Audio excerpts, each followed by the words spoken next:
Olá, boa tarde. O salário mínimo do ano que vem poderá ser menor do que o previsto inicialmente pelo governo. A estimativa consta de uma nota técnica da consultoria da Comissão Mista de Orçamento, divulgada nesta semana. O salário mínimo de 2019 poderá ter sua previsão reduzida de R$ 1.002 para R$ 998. Seria um reajuste de 4,71% sobre o valor atual de R$ 954. O cálculo foi feito pela consultoria da Comissão Mista de Orçamento, com base na expectativa de inflação para este ano. Quando o governo enviou o projeto da LDO em abril, havia uma estimativa de inflação para 2018 que levaria o salário mínimo a um valor de R$ 1.002. Em maio, o governo apresentou um outro relatório que reduzia essa expectativa de inflação para 2018 e nós fizemos os cálculos que, com essa nova expectativa de inflação, o salário mínimo em 2019 passaria para 998. Mas isso não são valores fechados ainda. Caso a expectativa de redução do salário mínimo se confirme, o governo poderá deixar de gastar R$ 1,2 bilhão. Isso porque cada R$ 1 de aumento do salário mínimo significa um impacto financeiro de quase 304 milhões de reais ao ano nas contas públicas. O ministro do Planejamento falou nesta quarta-feira aos parlamentares da Comissão Mista de Orçamento, mas não confirmou a redução da estimativa. Nós iremos rever mais na frente, ou mais no final do ano. Então, são projeções. Era uma projeção de 15 de março, nós faremos outras projeções. Nossas projeções podem mudar ao longo do ano. Na verdade, nós temos que torcer que a inflação baixe e que o Brasil retome o seu crescimento. Ou seja, nós temos que fazer com que se gerem empregos, se gerem riquezas, para podermos, de fato, corresponder às expectativas, não só em nível de união, mas também que nós tenhamos os estados se desenvolvendo e os municípios brasileiros. Esse é o esforço, ou seja, nós temos questões pontuais que não adianta, nós temos que ver a questão como um todo, ou seja, reformas estruturais para permitir de que nós, de fato, criemos condições para que no ano que vem não tenhamos mais necessidade de ficarmos discutindo, digamos, questões de valores que não há condições de serem resolvidas. Ou seja, milagre nós ainda não conseguimos fazer. Prioridade para exames auditivos e visuais é aprovada para alunos da rede pública de ensino fundamental durante a ordem do dia nesta quarta-feira. Os detalhes na reportagem de Karine Beluso. Uma das maiores causas de prejuízos nos processos de aprendizagem nas escolas vem de problemas de visão e audição dos alunos. Muitas vezes a criança já nasce com alguma dificuldade e nem os pais nem os professores percebem. Eu acho, e pela vivência que eu tenho, poucas vezes, sobretudo nas camadas de pessoas economicamente mais fracas, de menor poder aquisitivo, esses jovens até têm vergonha de dizer que não está enxergando bem. Está na aula, está ouvindo, mas não tem capacidade de ler. Pensando nisso, os senadores aprovaram uma proposta para a rede pública oferecer exames de vista e de audição aos alunos que entram no ensino fundamental. O autor do projeto, o deputado Jorge Tadeu Mudalem. Cumprimentar os dois relatores, Lídice da Mata na Comissão de Educação e Otto Alencar na Comissão de Assuntos Sociais. O PLC 2014-2015 institui exames de vistas anuais e obrigatórias para alunos do ensino fundamental, que deverão ser realizados por profissionais habilitados no decorrer do primeiro semestre letivo, admitida a realização e avaliação preliminar por professores treinados. O texto aprovado agora pelo Senado vai precisar passar ainda por turno suplementar em outra sessão a ser marcada em plenário. Os senadores também aprovaram uma resolução autorizando o município de Maracanaú, no Ceará, a contratar operação de crédito com o Banco Interamericano de Desenvolvimento. Eu aproveito para parabenizar ao meu querido prefeito Firmo Camussa e a toda a sociedade, a todos os moradores da grande cidade de Maracanaú, no meu querido Ceará, que vai receber mais de 123 milhões de reais nesse projeto. O Senado vai homenagear o centenário de nascimento do ex-senador, ex-deputado federal, advogado e jornalista Imival Ramos Caiado. A sessão especial vai ser realizada amanhã, a partir das 10 horas. Como deputado federal, Imival Caiado foi autor da lei que fixou a data de mudança da capital brasileira do Rio de Janeiro para Brasília, determinando que Brasília deveria ser inaugurada no dia 21 de abril de 1960.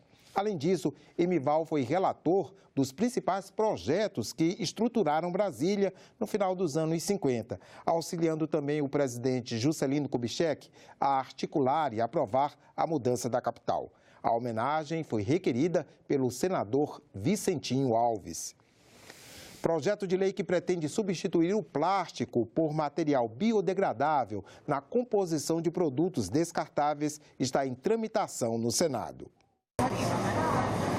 No supermercado, na garrafinha de água, nas atividades mais comuns da rotina de milhões de brasileiros, lá está ele, o plástico.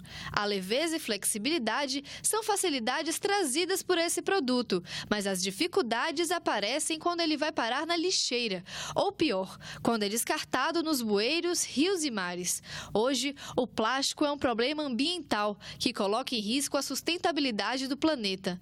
Para se ter uma ideia, só no Brasil são consumidos 720 milhões de copos descartáveis por dia. Pensando nisso, a senadora Rose de Freitas elaborou um projeto de lei que pretende retirar o plástico da composição de pratos, copos, canudos, bandejas e talheres descartáveis. O que se propõe é que voltemos nossa energia, nossos estudos, nossas pesquisas para descobrir embalagens que possam contribuir mais para a manutenção do meio ambiente, pelo menos retirar dele o percentual tão elevado dessas embalagens que são jogadas no rio e afetam tanto a vida da fauna e da flora, a vida do meio ambiente, a vida do cidadão. É isso que se pretende. A quantidade de plástico nas águas, tanto nos materiais que são jogados, que às vezes acabam dando prejuízo para a fauna mesmo, para a fauna marinha, como também essa parte desses materiais que se liquefazem e acabam entrando no organismo. A ideia é que o plástico seja substituído em 20% dos utensílios nos primeiros 2 anos de vigência da lei, aumentando gradativamente para 50% após 4 anos. 60% depois de 6 anos e 80% passados 8 anos. O objetivo é que após 10 anos o plástico seja completamente retirado da composição de pratos, copos, canudos, bandejas e talheres descartáveis e substituído por materiais biodegradáveis. Um copinho de plástico como esse leva de 250 a 400 anos para se decompor, dependendo do local onde ele é descartado. Agora, se ele fosse feito de plástico biodegradável, o seu tempo na natureza seria de apenas 180 dias. Realmente a diferença é grande. E embora o projeto de lei já tenha sido aprovado na Comissão de Meio Ambiente, ele ainda precisa passar por outras comissões, pelo plenário, pela Câmara, e assim vai demorar um pouquinho para entrar em vigor na sociedade. Mas se enquanto isso, a gente tivesse outra forma de consumir que gerasse ainda menos impacto para o meio ambiente. Há que se ter uma combinação entre os dois fatores. Se utilizar plásticos mais amigáveis ao meio ambiente, que possam ser facilmente degradáveis, e há que se ter também uma informação, um processo educativo junto à população para se diminuir a cultura do descartável. Empresas que participam de licitação em obras públicas podem ter que reservar vagas para a contratação de pessoas em situação de rua. É o que prevê um projeto aprovado na Comissão de Assuntos Sociais do Senado e que está na Comissão de Constituição e Justiça. Acompanhe na reportagem de Soraya Mendanha. Rogério Soares, conhecido como Barba, foi abandonado pela mãe assim que nasceu. Ele viveu nas ruas por 30 anos e conta as dificuldades enfrentadas. Fiquei 8 meses sem tomar banho, eu estava tomando 1 litro de álcool de poço por dia. Eu comia comida do lixo como um animal come normal, para mim era normal aquilo. Com o objetivo de reintegrar gente como o Barba na sociedade, um projeto em tramitação no Senado prevê para as empresas que participam de licitações de obras públicas a reserva de vagas para contratação de pessoas em situação de rua. Esse sim, estão à margem de qualquer possibilidade de inclusão. Menosprezadas, fracassadas e desumanizadas. Provavelmente são todos os fatores que levam aí a outros distúrbios como alcoolismo, depressão, suicídio e tudo mais. O presidente do Sindicato da Indústria da Construção Civil do Distrito Federal considera importante a contratação de parcelas excluídas da sociedade, mas acredita que elas deveriam ser feitas por meio de incentivo às empresas. Nos primeiros tempos, a absorção seria mínima, pequena, mas ao longo do tempo, a absorção iria crescer. Primeiro, no custo. Segundo, na satisfação que o empresário tem, os chefes, os gestores da empresa têm, até os colegas de trabalho têm, de estar trazendo alguém à vida real de novo. Esta assistente social elogiou o projeto. Eu acho que é ver uma população invisível, ter um primeiro olhar para essa população. Marta Salles alerta para um problema recorrente dessas pessoas. Nós precisamos que ele tenha um apoio da saúde, principalmente da saúde, que também tem a questão da droga, do uso de outros entorpecentes, não é? Da questão do álcool, que ele precisa ter um bom atendimento numa unidade para que ele mantenha no emprego, porque senão também não vai ficar. Porque ele está com um ciclo de vida tão acostumado na rua que se ele não tiver essas políticas apoiando, e eu acho que aí cada estado terá que criar um comitê com vistas à inserção desse usuário numa oportunidade dessa, mas com a integralidade das políticas públicas. Porque o sofrimento é grande. Ninguém está na rua porque quer.